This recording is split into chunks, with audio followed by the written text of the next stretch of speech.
Hello to all, welcome to Nursingophilia. तो आज हम बात करने वाले हैं एक बहुत ही इम्पॉर्टेंट स्किन डिजीज़ के बारे में जिसका नाम है सोरियासिस।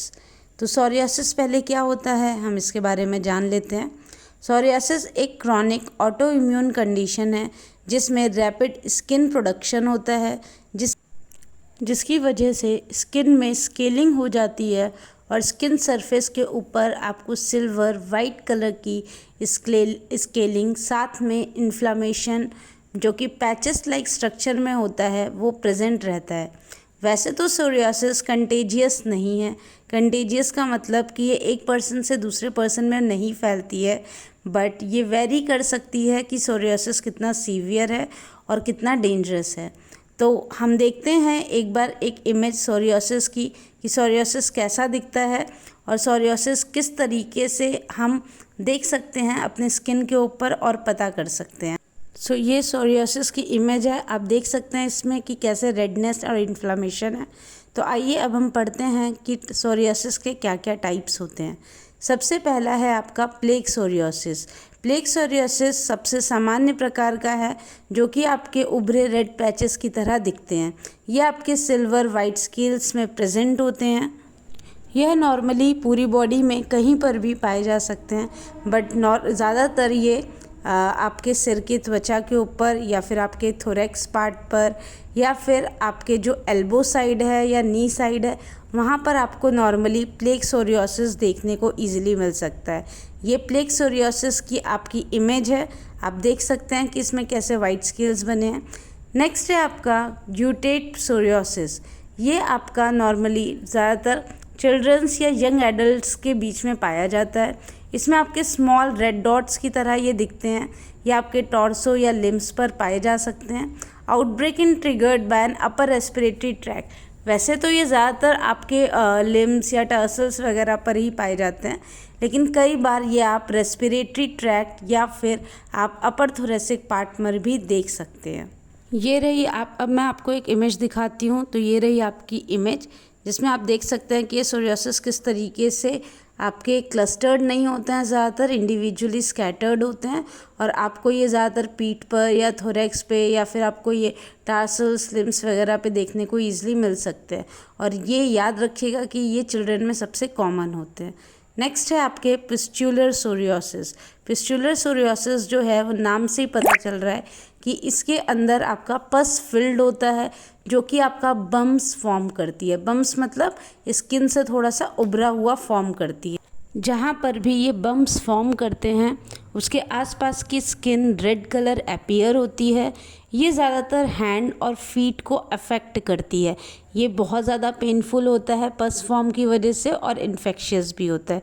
ये रही आपकी इमेज, आप देख सकते हैं इसमें कि किस तरीके से पस फॉर्म्ड है। नेक्स्ट टॉपिक है आपका इन्वर्स सोरियासिस। इन्वर्स सोरियासिस सबसे कॉमन सोरियासिस है जो कि आप समर डेज पे आजकल देख सकते हैं। ये आपके रेड पैचेस फॉर्म करता है जो कि आपकी फोल्डेड स्किन्स होती हैं, जैसे कि ब्रेस्ट के बीनीथ या आर्मपिट्स के नीचे या फिर आपके ग्रोइन एरियाज़ पे। ये सबसे कॉमन इन्फेक्शियस सोरियासिस होता है जो कि गर्मी की वजह से या स्वेट की वजह से बहुत ही कॉमन पाया जाता है। जैसे इस समय इतनी गर्मी हो रही है तो आप देख सकते हैं कि आपके आर्मपिट्स वगैरह में बहुत ज़्यादा इचिंग होती है जिसकी वजह से वो रेडनेस कॉज कर सकता है। तो इस टाइम पे इतना टेम्परेचर है तो आप मुझे अब कमेंट करके बताइएगा कि आपके यहाँ पर इस समय कितना टेम्परेचर चल रहा है। ओके, सो ये इन्वर्स सोरियासिस जो है ये और ज़्यादा कंडीशन वर्स्ट कर सकता है इसको रब करके या फिर अगर स्वेटिंग बहुत ज़्यादा हो रही है तो इस वजह से इस इन्वर्स सोरियासिस को प्रिवेंट करने के लिए हम पाउडर्स या जो आपके एंटी इचिंग पाउडर्स होते हैं आप वो यूज़ कर सकते हैं समर पे और स्वेटिंग से बचने के लिए। आप देख सकते हैं कि आर्मपिट में किस तरीके से सोरियासिस हो रखा है। नेक्स्ट है आपका एराइथोडर्मिक सोरियासिस। ये आपका बहुत ही रेयर सोरियासिस है, बट ये काफ़ी सीवियर कंडीशन में बहुत ज़्यादा पेनफुल हो सकता है और आपकी पूरी स्किन को रेड कर सकता है। ये इनिशिएट होता है आपका सनबर्न से। आपने कई बार देखा होगा कि अगर कोई एरिया बहुत ज़्यादा ओपन रहता है तो सन की वजह से उस पर्टिकुलर एरिया पे बर्निंग सेंसेशन होने लगती है, प्लस वो रेड होने लगता है। और कई मेडिकेशंस जैसे कि आपके कॉर्टिकोस्टेरॉइड्स है और बहुत सारे मेडिकेशंस के साइड इफ़ेक्ट में भी आपको एराइथोडर्मिक सोरियोसिस दिख सकता है, जहाँ पर पर्टिकुलर एरिया में जो ब्लड होता है वो वहाँ पे प्रेजेंट होने लगता है और वहाँ पे बर्निंग सेंसेशन कॉज करता है। ये है आपकी इमेज जिसमें आप देख सकते हैं एराइथोडर्मिक सोरियोसिस को। अब हम बात करते हैं सोरियोसिस के सिम्टम्स के, जिसमें पहला सिस्टम है आपका red patches of skin covered with thick silvery scales. आपको रेड पैच दिख सकता है, कई जगह आप पे सिल्वरी स्केल्स दिख सकते हैं। स्केलिंग मतलब कि आपको जो लाइनिंग दिखती है स्किन पे वो आपको सिल्वर कलर की दिख सकती है। आपकी स्किन ड्राई दिख सकती है। Crackled skin that may be bleed, जब स्किन में क्रैकलिंग आ जाती है मतलब एक तरीके से दरार आ जाती है तो आप देखते हैं ना कि उसमें थोड़ा सा ब्लीडिंग वगैरह कॉज हो सकती है, तो ये भी आपका सोरियोसिस का बहुत इंपॉर्टेंट सिम्टम है। फिर नेक्स्ट आपका इचिंग हो सकती है, बहुत ज़्यादा खुजली हो सकती है, बर्निंग सेंसेशन, सोरनेस हो सकता है और जो नेल्स हैं वो बहुत रिजिड हो सकते हैं। और अगर ये जॉइंट पे सोरियोसिस हो रखा है तो वहाँ पे स्टिफनेस हो सकती है, जिसे हम सोरियोसिस अर्थराइटिस के नाम से भी जानते हैं। अब तो ये बात हो गई सिम्टम्स की कि क्या क्या सिम्टम है आपके सोरियोसिस में जो कि आप देख सकते हैं। नेक्स्ट हम बात करते हैं कि क्या रीज़न्स हैं ये ऑटो इम्यून डिजीज़ हमें क्यों होती है, क्या क्या रिस्क फैक्टर हैं इसके और किस रीज़न की वजह से ये होती है। तो चलिए देखते हैं। पहला है आपका जेनेटिक फैक्टर। अगर फैमिली में हिस्ट्री है सोरियोसिस की तो माइट भी चांसेस कि सोरियोसिस होने के चांसेस हो सकते हैं।